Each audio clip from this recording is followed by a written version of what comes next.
आप देख रहे हैं डीके एक्सप्रेसवे न्यूज। आइए शुरुआत करते हैं आज की मुख्य खबर से। एनडीए में शामिल हुए चिराग पासवान, बीजेपी अध्यक्ष जेपी नड्डा ने किया स्वागत। जानकारी के मुताबिक चिराग पासवान ने एनडीए में शामिल होने से पहले बीजेपी के सामने अपनी कुछ मांगे रखी थी। उनकी मांग थी कि लोकसभा चुनाव में उनकी पार्टी को 6 सीटें और 1 राज्यसभा की सीट मिलनी चाहिए। सूत्रों की माने तो चिराग पासवान का मानना है कि एलजेपी में टूट से पहले 2019 लोकसभा चुनाव में पार्टी को 6 सीटें मिली थीं और सभी सीटों पर उसकी जीत हुई थी और इसी कारण से चिराग पासवान ने सभी 6 लोकसभा सीटों पर दावा ठोका है। लोक जनशक्ति पार्टी रामविलास नेता चिराग पासवान ने आज दिल्ली में केंद्रीय गृह मंत्री अमित शाह से मुलाकात की। उनकी यह मुलाकात करीब 15 मिनट तक चली। इसके बाद चिराग पासवान भाजपा अध्यक्ष जेपी नड्डा से मिलने पहुंचे।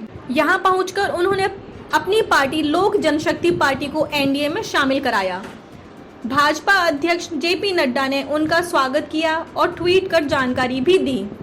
नड्डा ने लिखा, चिराग पासवान जी से दिल्ली में भेंट हुई। उन्होंने माननीय प्रधानमंत्री नरेंद्र मोदी के नेतृत्व वाले एनडीए गठबंधन में शामिल होने का निर्णय लिया है। मैं उनका एनडीए परिवार में स्वागत करता हूं। 2021 में हुई थी एलजेपी में फूट।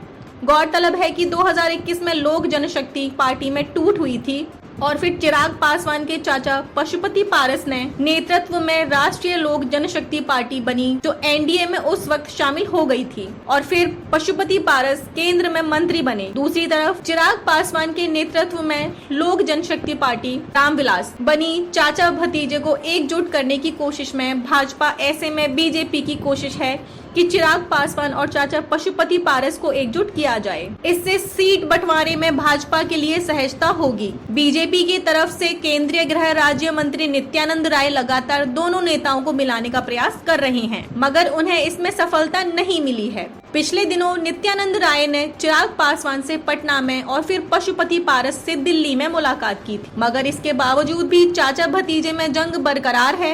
एनडीए में शामिल हुए चिराग पासवान, बीजेपी अध्यक्ष जेपी नड्डा ने किया स्वागत। जानकारी के मुताबिक चिराग पासवान ने एनडीए में शामिल होने से पहले बीजेपी के सामने अपनी कुछ मांगे रखी थी। उनकी मांग थी कि लोकसभा चुनाव में उनकी पार्टी को 6 सीटें और 1 राज्यसभा की सीट मिलनी चाहिए। सूत्रों की माने तो चिराग पासवान का मानना है कि एलजेपी में टूट से पहले 2019 लोकसभा चुनाव में पार्टी को 6 सीटें मिली थीं और सभी सीटों पर उसकी जीत हुई थी और इसी कारण से चिराग पासवान ने सभी 6 लोकसभा सीटों पर दावा ठोका है। लोक जनशक्ति पार्टी रामविलास नेता चिराग पासवान ने आज दिल्ली में केंद्रीय गृह मंत्री अमित शाह से मुलाकात की। खबरों में अब तक के लिए इतना ही। हमारी वीडियो को लाइक करें, चैनल को सब्सक्राइब करना ना भूलें। धन्यवाद।